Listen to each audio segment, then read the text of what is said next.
For our cancellation today, we head up to a ranch in Montauk, New York, where horses and obesity have combined to create a perfect cancellation storm. Perfect conditions for cancellation. NBC News has the important larger problems to deal with.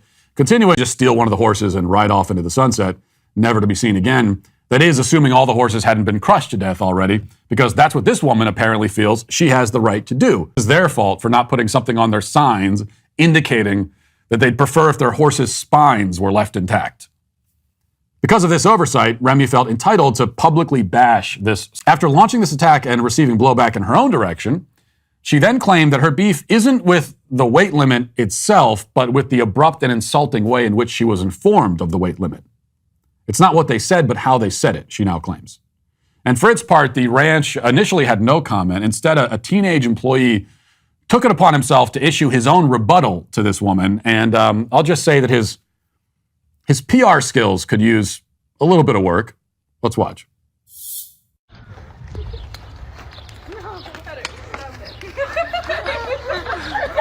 When you're not a fat you can ride a Deep Hollow Ranch.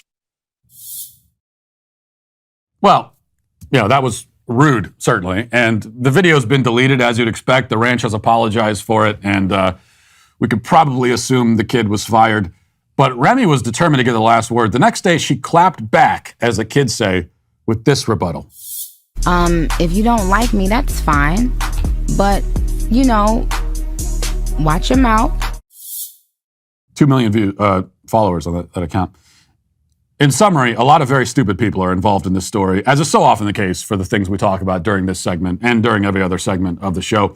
But there are a couple of points I think to be made here. The first is that not every personal gripe needs to be presented to the entire world.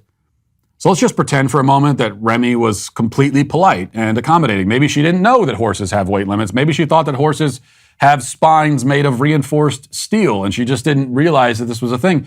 And maybe she was very understanding when they informed her of this matter and only became upset because they were rude and insulting about it. Even if that's the case, why does the world need to be involved in this dispute?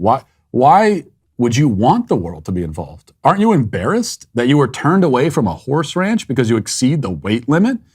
If that were me, I would go home and pray that nobody posts anything about the incident online. I certainly wouldn't be posting about it myself and tell people about it. But as much as people these days pretend to care so much about privacy, like we've never talked about privacy as much as we do in our society, yet the fact is that most people want anything but privacy. In fact, most people fear privacy. Privacy to them is akin to annihilation. If they don't